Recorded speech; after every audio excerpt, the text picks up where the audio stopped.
The hill stands quiet now, touched only by birdsong and the wind that slides across sun-warmed stone. But long ago, before the stone walls rose and the city claimed the valley, this hill watched the world come alive. It is a granite outcrop, ancient and worn, jutting up like a question from the golden grasslands of southern Africa. And from this rock, the first stories of the Shona people begin. They say the spirits came first, ancestral voices whispering from the earth, calling those who wander to settle where the soil ran red and the sky stretched wide. The people who answered that call were cattle herders, farmers, and dreamers. They came not with armies or monuments, but with firelight and clay hearths, beads of ostrich shell, and songs that echoed across the veldt. Even now, if you close your eyes and listen carefully, you might hear the low thrum of those first drums, made from tree bark and hide, beating a rhythm that pulsed with life. Children laughed in the tall grass. Women pounded sorghum beside stone huts shaped like beehives. The men tended cattle with long, curved staffs and sang to the rain. Their language moved like music, and with it, they spoke to the land, to the ancestors buried beneath termite mounds, to the birds circling above the koppies, and to each other in a web of kinship older than kings. They named the hill Zimbabwe, the houses of stone, not because stone ruled them, but because it remembered them. There was no empire yet, no gold trade, no grandeur, only a community rooted in place, planting, herding, carving tools from bone and iron. But something stirred even then, a sense that the land itself held promise, that this hill was not merely shelter, but the seed of a future. Seasons passed like breath. Rains carved new paths down the slopes, and generations built higher. Not buildings, but meaning. Ancestors became more than memory, they became guides. And slowly, the people turned their attention upward, to stone. First, they laid small enclosures around their dwellings, circles to keep the goats in, or perhaps to mark sacred ground. But as skills deepened and stories grew, so did their vision. They learned to split granite into smooth-faced blocks, not with iron chisels, but with patience and fire, heating the stone, then splashing it with cold water to crack it clean. And they built, carefully, quietly, walls that curved like the wind, laid without mortar, fitted so precisely that no blade could slide between them. Not castles of war, but enclosures of thought, perhaps for ceremony, perhaps for leadership, perhaps just for beauty. The hill became a canvas. By firelight, elders told stories of Mwari, the supreme being, of spirits who lived in rivers and trees, of lions who protected the sacred groves. And the children listened, their small feet pressed into the earth where, one day, stone towers would rise. This was not a kingdom born in conquest. It was shaped like pottery, slowly, with care. Its strength was not in how far it reached, but in how deeply it grew. Its roots ran through the granite hill, through the cattle kraals, through the songs that carried across the plains. And still the hill stood, watching. Time moved like mist. Villages thickened. Tools advanced. The people, now more numerous, began to gather not just to live, but to organize, to dream together. Trade paths whispered through the landscape, stone beads for salt, iron blades for copper. The world, little by little, began to bend towards something larger. But always, it returned to the hill. It was here that chiefs were buried, here that the ancestors listened, and here that the first breath of what we now call Great Zimbabwe was drawn. If you were to walk its slopes in those early days, you would find no crown, no palace gates, only the scent of burning wood, the crunch of grass underfoot, and voices, young and old, woven into the rhythm of a life anchored in stone and soil. This is where it began, not with a throne, but with a fire, a drum, and a hill that still remembers. And as we drift forward, into walls that breathe and towers that rise, we carry this memory with us, that even the greatest cities begin with quiet steps on sacred ground. The wind moves softly now, curling through dry grass and broken stone, but once here, it met walls that curved like breath. Not walls of defense, nor of conquest. These were walls of presence, of rhythm, of silence, shaped into stone. No mortar binds them, only patience. Great Zimbabwe rises not with sharp corners or towering spires, but in curves, long, gentle arcs of granite stacked stone by stone with a mason's eye for balance and breath. The stones themselves were quarried nearby, from hills whose bones matched those of the city. They were split with fire, water, and time, heated by flame until they cracked along their hidden seams, then carried, by hand, to this place, where every piece found its place in a living puzzle. If you walk slowly through the ruins now, you might not feel like you're in a ruin at all. There are no shattered battlements, no fallen gates. Instead, you'll feel the hush of purpose, the stillness of something finished long ago, but never broken. They call it the Great Enclosure, the largest ancient structure south of the Sahara, a ring of stone that bends around a forgotten heart. The outer wall stretches more than 250 meters in length, its face rising in perfect grace, like it was grown from the earth rather than built upon it. Inside, smaller walls twist like dancers, looping back, creating spaces not meant to trap but to guide. No blueprints survive, but the shape of thought is still here. And in the middle, there stands a tower, conical, solid, mysterious. No doorway, no chamber, just stone rising smooth and tall, narrowing toward the sky like a whisper that is form. Some say it was a granary, its shape echoing the baskets used to store millet and maize. Others say it was sacred, symbolic of power or prayer. Perhaps it was both, or neither. The tower does not explain itself. It simply endures. All around it, the walls breathe. They curve to follow the land, not defy it. They open and narrow, as if inviting the body to move in rhythm with stone. There are no right angles, only quiet loops. This is not Roman geometry.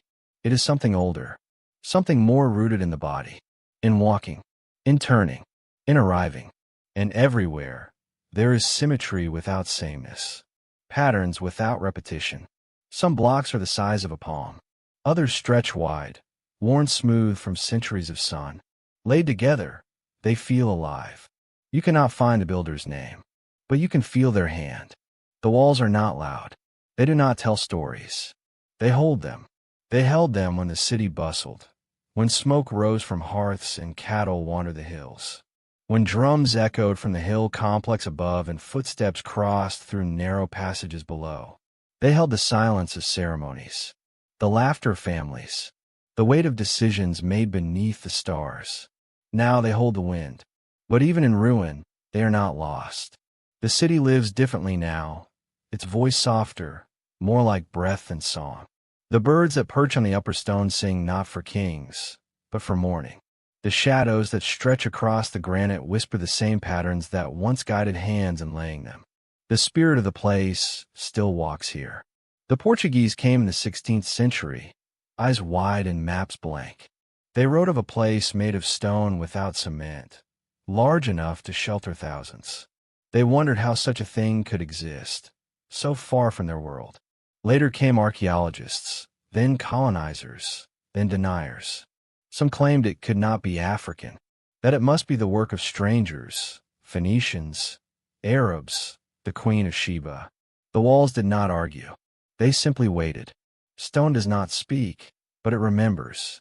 And now, we listen, not just to what was built, but to how, to why, to the silence between stones, to the curve of a people's imagination etched into granite and still standing centuries later. A language without words, a breath held in earth and sky. Tonight, as you drift beneath your own ceiling, imagine walking that curved path, hands brushing weathered stone, eyes lifted to the tower that never opens. Feel the weight of the wall beside you. Not heavy, but grounded. Feel how it bends, how it guides, how it breathes. You are not alone. Even in ruin, Great Zimbabwe inhales. And in that breath, you are part of something ancient. Something made not to dominate, but to endure. Sleep now. The trade winds will rise soon, and with them, a world of feather merchants and golden roads. It begins with a whisper, cloth brushing skin, beads clicking softly in a merchant's palm, the faint creak of a wooden cart turning onto a dusty path. The city has grown, and now, Great Zimbabwe no longer only listens to the hills, it speaks to the world.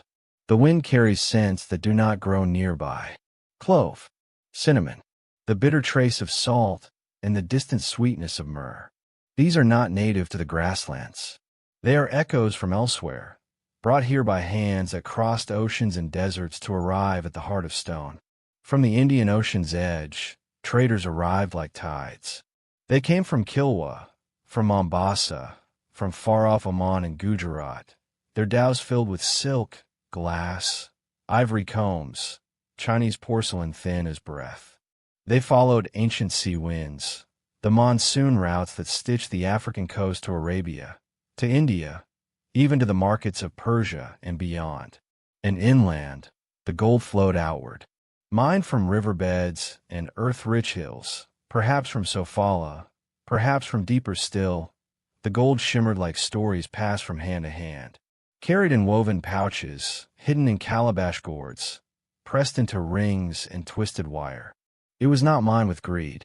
It was drawn with rhythm, slow, deliberate, sacred. A gift from the ancestors, meant to be shared. The city sat at the crossroads of silence and wealth. Caravans moved like veins across the land, connecting cattle traders from Botswana's plains to ivory merchants in the Zambezi basin. Ostrich feathers, leopard skins, glass beads, incense, all bartered beneath sun and star.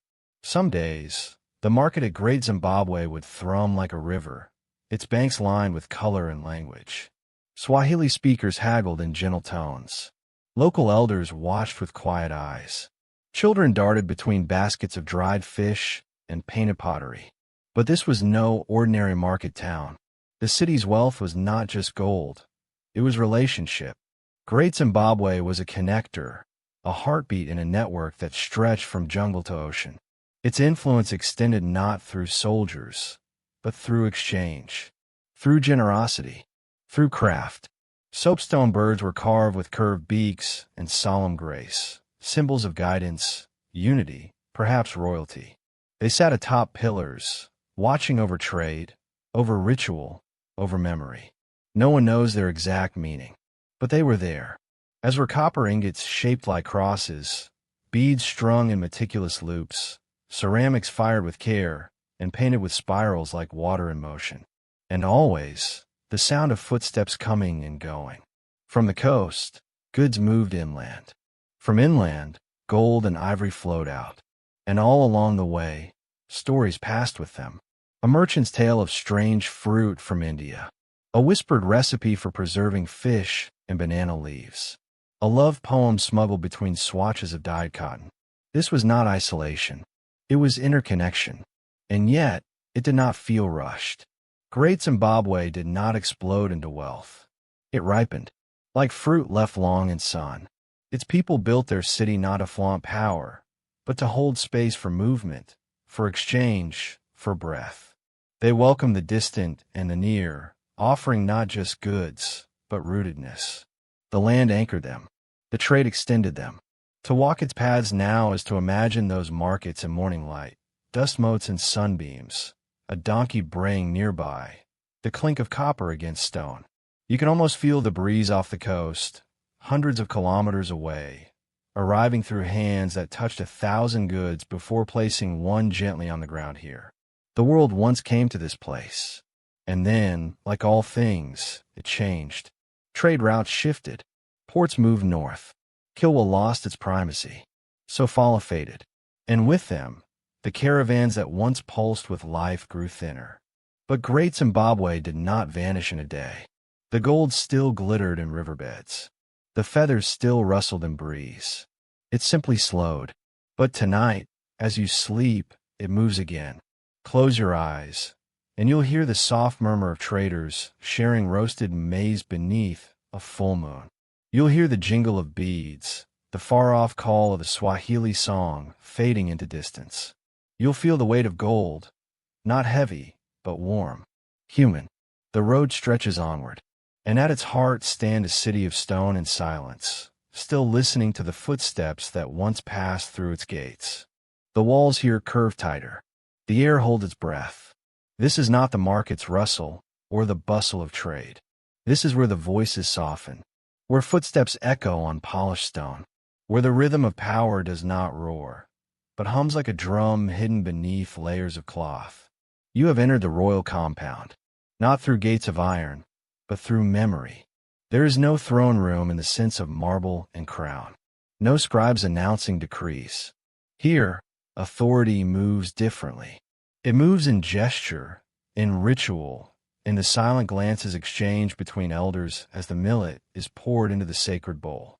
It lives in rhythm, in the way water is offered first to the ancestors, or how the Queen Mother's voice carries like birdsong across the morning air. She is not a whisper behind the king. She is the breath before the word. The Queen Mother sits beneath a wide fig tree, its roots clutching the earth like memory. Her hair is coiled tight. Her eyes hold decades. Children gather near her feet, not afraid, but reverent. She tells them stories, of a lion that spoke in dreams, of a river that remembered its name, of a wall that curved to protect a secret. They lean in closer, drawn not just to the tale, but to the voice that weaves them together. Nearby, the king stands barefoot in the dust. He is not distant. He is among them. His strength is quiet. When he speaks, it is often with few words, but each one lands like the drop of rain on dry stone. He listens more than he commands. His council of elders sits in a half circle, debating not conquest, but cattle, land use, marriage ties, grain storage. Memory is law, and so the laws breathe. Rituals shape every hour. In the mornings, drums greet the sun. Low, slow beats, 3 to mark the beginning of trade. In the evening, horns call to the hills, letting distant herders know the fires have been lit. The compound itself is organized like song. The king's enclosure at the center, the queen's to the east, the grain bins carefully aligned not just for storage, but for harmony. Stone, cattle, breath, all placed with purpose. Meals are taken seated on mats, in circles. Hands pass food from one to the next. Millet porridge, roasted maize, meat seasoned with wild herbs. And each meal begins with silence. A moment to listen, to the ancestors, to the wind, to the thoughts still forming in one's chest. This is not domination. It is choreography. The court does not issue proclamations. It remembers. Decisions are made not for now, but for the 7th generation. A dispute over land is discussed under moonlight, after stories have softened anger. 2 men argue, then pause, then sing. And the court listens not for victory, but for restoration. Even punishment here has rhythm. A man who offends the elders may be asked to sit in silence for a season, to reflect, to bring firewood, to sing at the next festival until his voice cracks and the wrong has been worked loose from his chest. Justice is not sharp. It is shaped. Children play among the enclosures, bare feet tapping dust in a dance. The sound of their laughter mingles with the lowing of cattle and the rustle of wind through grass. No guards stand at the edges. Only trust. Only ritual. Only the watchful eyes of ancestors carved into stone birds perched high above, their wings curved like shields. At night, the stories return. By firelight, the Queen Mother's voice rises again. She tells of a time before stone, when the people still followed the stars. She speaks of the great tower, not as a building, but as a breath caught in granite. She reminds them of the first hill, where the ancestors still walk, quiet but close. The children fall asleep to her voice, and even the elders close their eyes, as if remembering something they once heard before they were born. This is the heartbeat of Great Zimbabwe, a court not draped in banners, but in song, a city not ruled, but held, by women's wisdom, by stone's patience, by stories spoken in circles. Tonight, if you listen carefully, you might hear one of those voices, not in words, but in rhythm, in the hush between breaths, in the sound of grain pouring into a wooden bowl, in the echo of drums calling the cattle home, the king's voice, the queen mother's breath, the laughter of children on cool stone floors. Sleep now, beneath a sky they once watched. For in the next part, the wind begins to shift, and the city begins to wonder if it has been forgotten. The stones had not fallen, but something else began to loosen, something harder to name. The cattle wandered farther for grass. The rains came later. The rivers, once thick with promise, ran thinner. And over time, the paths into the hills wore down, not from footsteps, but from absence. Great Zimbabwe did not burn. It did not break. It simply began to fade. Overgrazing gnawed at the earth. The soil, tired and trampled, struggled to grow what it once gave freely. And in the coastal distance, new ports rose. Sofala lost its voice to other harbors. Trade shifted north. The roads that once pulsed with footsteps and feathers grew still. But cities do not vanish in a single season. For decades, perhaps centuries, people still lived among the walls. Children still played in the courtyards. Ceremonies still echoed under the sky. But the heartbeat was quieter now. The drums less frequent. The markets less full. The great stone walls did not complain. They only listened. Then came the eyes that did not know how to look. In the 19th century, colonial explorers arrived. British boots stepped on a sun-warmed stone with notebooks and compasses, with maps that left Africa blank and minds already filled. They looked at the granite walls, the conical tower, the stone fit without mortar, and blinked. Surely this could not be African. The words were not shouted. They were whispered, written, published, sent across oceans to London parlors and Oxford halls. These ruins, they claimed, must be the work of others. Phoenicians, Arabs, a lost tribe of Israel. Anyone but the people of the soil beneath their feet. The city that had once been a song became a riddle, not because it was mysterious, but because it was inconvenient. How could Africa have built something so precise, so enduring, so quiet in its sophistication? Better, the colonizers thought, to rewrite the story, to doubt, to dismiss, to chisel confusion into the stones where once only memory had lived. They excavated the ruins, not to learn, but to prove. They tore through layers of soil, looking not for artifacts, but for confirmation. And when they found soapstone birds, beads, local tools, they looked past them, hoping instead for signs of the foreign, of the familiar, of themselves. But the stones did not yield what they wished. Still, the myth took root. For decades, textbooks erased, museums mislabeled, maps hesitated.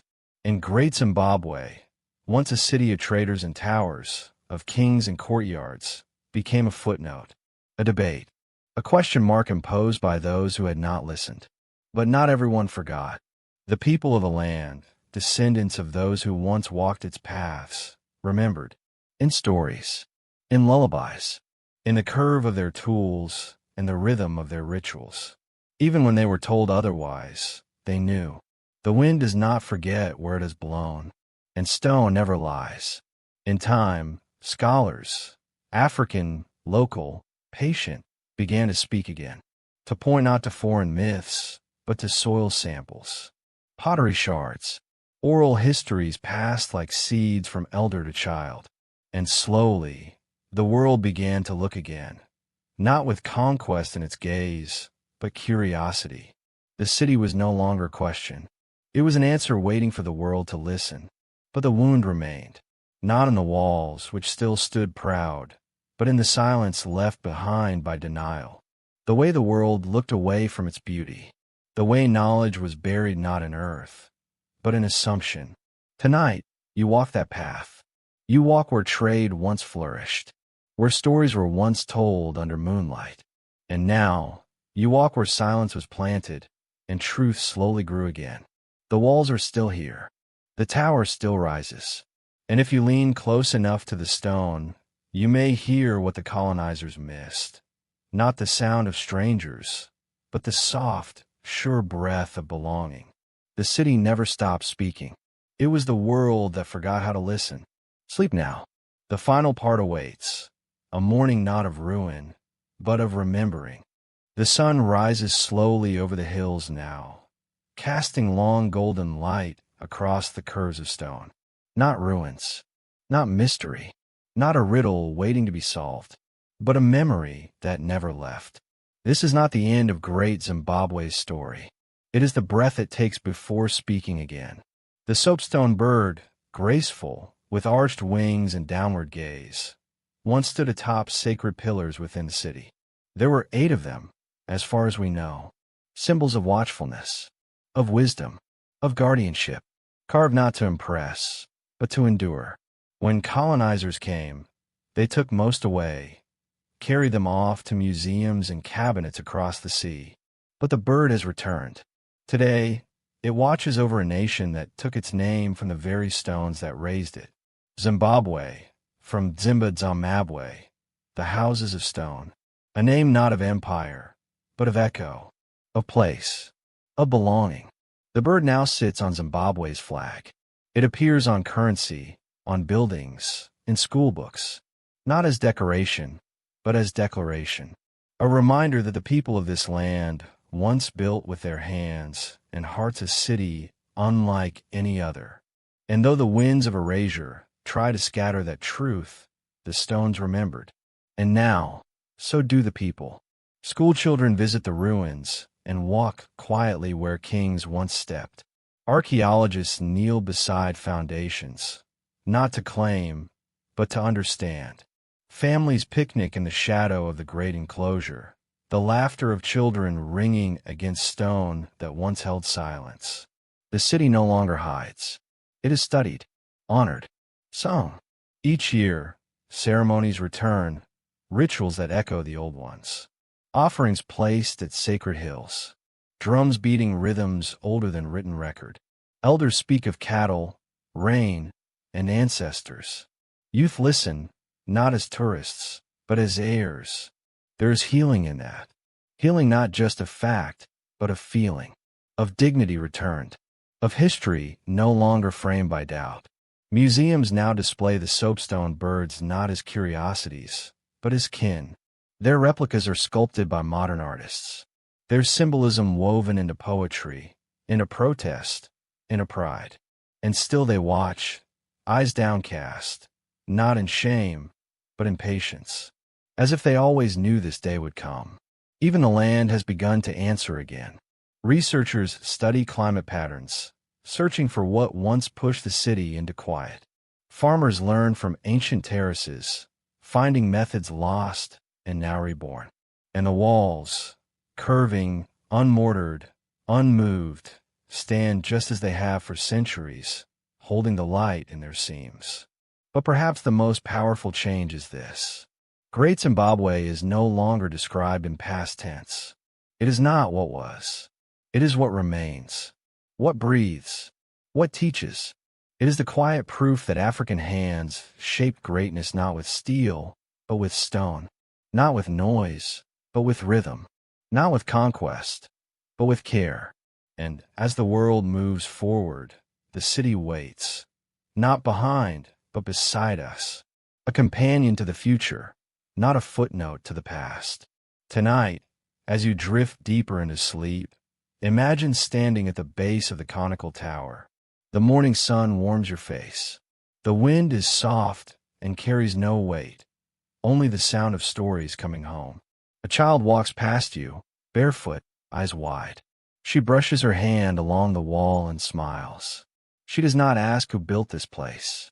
She already knows. Stone remembers. And now, so do we. Sleep well.